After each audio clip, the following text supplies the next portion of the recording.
Ei, tá cansada de ir no nutricionista e não conseguir emagrecer? E se eu te falar que é possível emagrecer sem deixar de comer o que gosta e perder de 5 a 10 quilos nas próximas semanas? Com o programa Receitas para Secar, isso é possível. Para saber mais, clique no primeiro link da descrição. Você tá mais interno, você não tá prestando atenção nisso, você não tá pegando nenhuma textura, você tá para dentro. Para dentro. Uhum. Hoje se descobriu... É quando a gente diz que a pessoa tá viajando, sabe? Viajando, Na hora tá que você pirando, tá viajando. tá Aí viajando. o teu pensamento isso, o teu Isso, pensamento tá exato. flutuando. Você tá vendo o flutuando. vento aqui, ó, e tem uma pessoa te olhando, você nem vê que ela tá te olhando, você tá viajando. Hoje a gente sabe que pacientes com transtorno depressivo têm uma atividade aumentada dessa rede. É por isso que muitas vezes eles ruminam muita coisa, eles vivem mais para dentro, eles ficam muito dentro deles e pouco fora.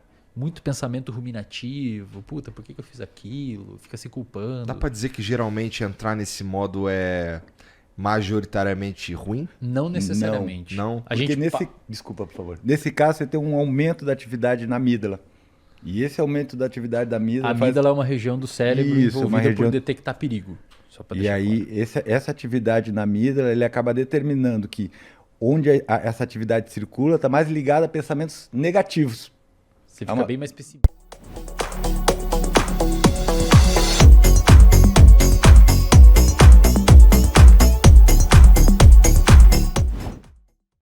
Caras, quando a gente tava... Na verdade, quando eu recebi o presente do nosso amigo, do Fermento. do programa Sem Groselha, Isso.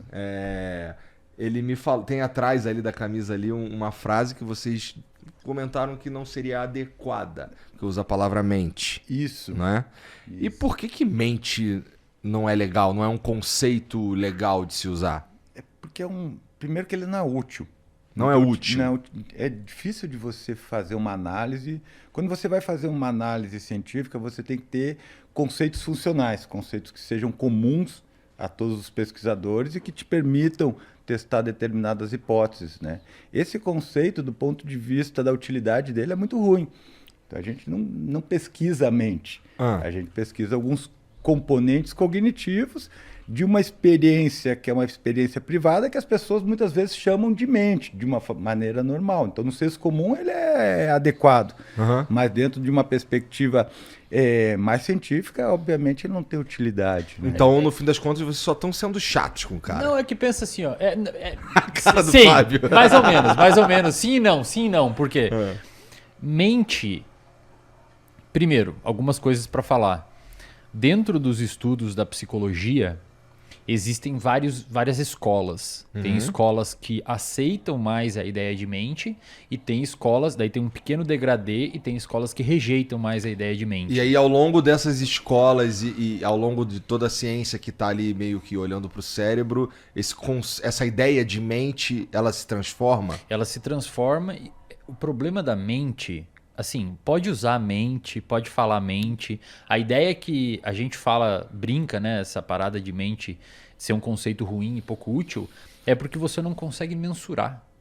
Aonde que você consegue medir a mente? Não, eu não sei o que é mente. Pois Você é. me pergunta o que é mente, Pois é. ou sei lá, é a consciência? A gente consegue medir a atenção, a gente consegue medir memória, a gente consegue medir capacidade de articulação de fala, a gente consegue medir a gente consegue transformar em um dado objetivo algumas qualidades provenientes do metabolismo cerebral. Agora, a mente é um termo que, beleza, eu vou publicar um artigo, vou falar a mente do cara, aí o outro pesquisador vai olhar, mas como é que eu acho essa mente? Aonde que ela está no cérebro? É uma área ou não é? Como é que eu vou medir ela? Qual é o procedimento? Então, é muito complicado. E tem uma escola, né, já que ele falou das escolas, ou uma abordagem assim, que ela, de certa forma, trata essa questão dizendo que a gente tem que olhar para o organismo, o que acontece antes, como que ele se comporta e quais são as consequências. Que isso, de certa forma, vai ser mais elucidativo do que você ficar trabalhando com essa ideia de mente. Porque você diz assim, por que eu falei isso? Porque me deu na mente. Você não sabe o que aconteceu, qual foi a cadeia de eventos que levou a isso. E na psicologia e também na ciência, você quer descobrir uma cadeia de eventos que de alguma forma mostre o que está controlando aquele fenômeno. Tá. Né? Então, Entendi. a ideia de mente ela é muito ruim para isso. Entendi. O que nas neurociências chamariam de mente seria um produto do cérebro. Imagina que, a grosso modo, o cérebro seria uma laranja física, e a mente seria o suco, o que sai dele. Só que ainda assim, cara, esse suco teria diferentes formas. É muito difícil medir a mente. Bom, já é muito difícil estudar o cérebro. É difícil, Difícil cara. pra caramba. É difícil pra caramba. Inclusive tem várias, dentro das as neurociências, são várias neurociências. Tem a neurociência celular, tem a neurociência de sistemas, tem a neurociência comportamental, tem a neurociência social. O cérebro, ele manifesta fenômenos em diversas escalas. Você pode estudar o que tem dentro da célula, você pode estudar um conjunto de células, você pode estudar um conjunto de áreas, ou você pode estudar o comportamento de um ser humano, ou você pode estudar um comportamento de uma massa de seres humanos. Ou você pode estudar o comportamento das moléculas dentro do neurônio. Puta merda. É. Entendi. E aí cada uma dessas áreas aí precisa que você se especialize, né? Verticalize o conhecimento, eu imagino. Ou não? Ou Sim, dá pra estudar a porra toda com excelência? Eu sou mestre em neurociências eu sou mestre em neurobiologia do comportamento. Tem dentro das neurociências onde eu me formei pessoas especializadas em neuroquímica. Tem outras especializadas em neurociência social. A ideia é que cada um vá se especializando num desses níveis. E aí produz um corpo de conhecimento, olha um pouco para outros níveis e vai popularizando isso. Mas uma coisa importantíssima, assim, Igor, é que a história da psicologia, por muito tempo, ela não teve o apoio das neurociências porque as neurociências não existiam. Só para deixar claro para o pessoal que está assistindo, que é uma população que muitas vezes não entende muito o que é psicologia, acho que vale a pena elucidar isso aqui. A psicologia, ela tem, como eu disse, várias escolas, e tem algumas escolas, como por exemplo a psicologia comportamental e a psicologia cognitivo-comportamental, que se usam mais dos estudos da neurociência para pautar suas intervenções. Então você procura um psicólogo cognitivo-comportamental. É um cara que vai saber o que está acontecendo nas neurociências. Vou dar um exemplo básico aqui para você. No transtorno depressivo, uma pessoa com depressão, existe uma rede de áreas do seu cérebro chamada rede de modo padrão. É um nome meio merda, mas é o nome que deram.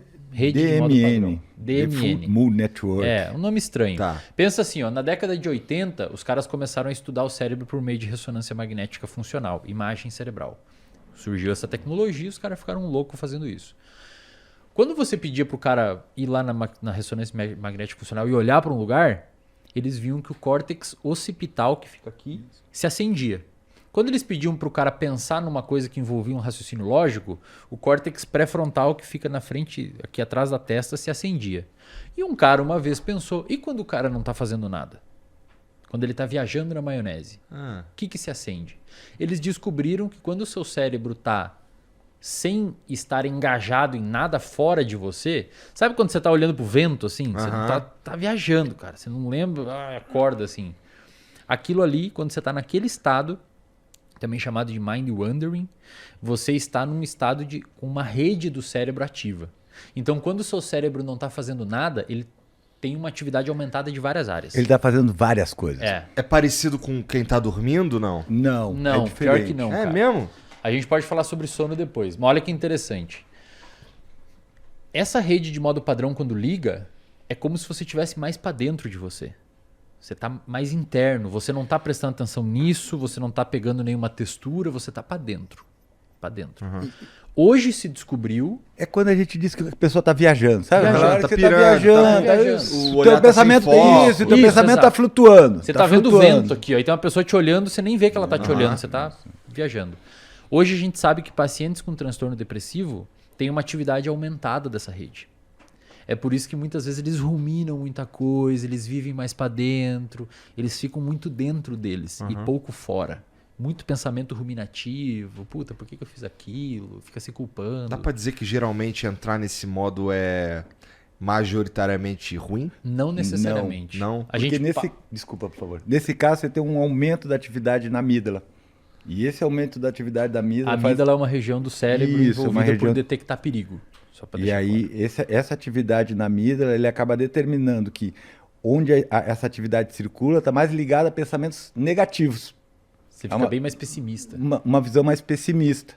Né? Então, essa rede pode estar envolvida, por exemplo, com criatividade em alguns aspectos. Né? Mas ela tem uma relação com várias condições psiquiátricas. A depressão, ele falou, mas tem alguns estudos mostrando a relação dela com o autismo, com o TDAH, com outras condições de saúde mental também. E olha que interessante, quando você vai fazer uma intervenção psicoterapêutica num paciente com depressão... O famoso remedinho? Não. Aí é uma intervenção psiquiátrica. Tá. Uma intervenção psicoterapêutica em um psicólogo. Tá. Sem remédio. Tá. Quando um dos tratamentos padrão ouro para depressão, e olha aí que eu começo a falar que as neurociências estão cada vez mais ajudando a psicologia, estão ficando coladas. Um dos tratamentos padrão ouro para depressão, a gente chama de ativação comportamental, AC, ou Behavior Activation. O que envolve? Envolve você fazer um atendimento com o seu paciente, você vê o que ele está fazendo, muitas vezes devido a esse aumento de atividade da rede de modo padrão, o paciente está muito parado, muito para dentro, você dá algumas tarefas que ativam o comportamento dele, como por exemplo lavar a louça, abrir a janela, passear com o cachorro. Quando você vai ver o cérebro desse paciente que ativou, que você fez uma ativação comportamental, essa rede começa a se desligar. Uma rede que estava ligada, deixando ele ter muita ruminação. Quando você pega a atenção do paciente e você joga fora da cabeça dele, então eu tenho que lavar um prato, eu tenho que secar, eu tenho que juntar o cocô do cachorro, eu tenho que fazer alguma coisa, me engajar numa tarefa fora de mim. Essa rede começa a desligar e o paciente manifesta a melhora dos sintomas. O que eu estou querendo dizer com tudo isso, Igor? A psicoterapia cognitivo-comportamental, uma psicoterapia pautada num processo estruturado e organizado, ela é um tratamento biológico. Isso que é louco que a galera não entende.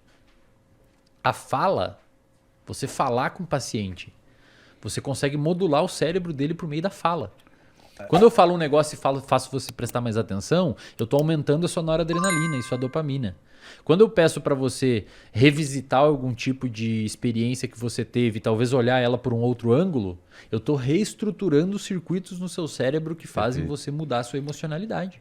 Aliás, eu diria o seguinte, ele está manipulando a tua atividade cerebral e construindo redes neurais agora. Se você lembrar disso amanhã, né, é porque ele mudou a estrutura das tuas conexões no teu cérebro, a partir de um processo que envolve regiões de memória, né? Não só a linguagem consegue ativar neurônios nas regiões de memória e esses neurônios eles vão promover ao longo do cérebro uma melhora na conexão em relação àqueles conteúdos. Então, toda vez que você está intervindo com o paciente, você, de certa forma, está operando os neurônios dele, né? As conexões que esses neurônios promovem, né? Então, as pessoas... Por isso que essa ideia de mente, às vezes, ela atrapalha. Porque as pessoas estão achando que você está fazendo psicoterapia, sei lá, você está trabalhando com alguma coisa abstrata. E não é, você está trabalhando com alguma coisa que é biológica. Mente, de fato, é abstrato pra caralho. É difícil, velho. O que é mente? Tem até alguns produtores de conteúdo acadêmico dentro das psicologias que dizem que mente é uma pseudo-questão. É mais ou menos você... Até o Baum fala isso, ele diz assim... É tipo você perguntar quantos anjos cabem na cabeça de um alfinete. Você não tem como saber, velho. Você não consegue medir qual que é o tamanho de um anjo para ver se ele entra ou não na cabeça de um alfinete. A mente é isso. Mente é tipo Papai Noel. A gente fala que tá aí, mas para questões práticas é pouco útil. Então, quando você trabalha um processo psicoterapêutico de intervenção psicológica com um paciente, você vai num psicólogo, uma terapia estruturada, organizada, o profissional da psicologia, ele está fazendo uma intervenção biológica em você, cara. Gostou desse corte? Se gostou, dê o seu like. Se você ainda não é inscrito no canal, inscreva-se. Aproveite para compartilhar esse e outros vídeos do canal, pois assim nos ajuda a trazer mais e mais vídeos. Contamos com você!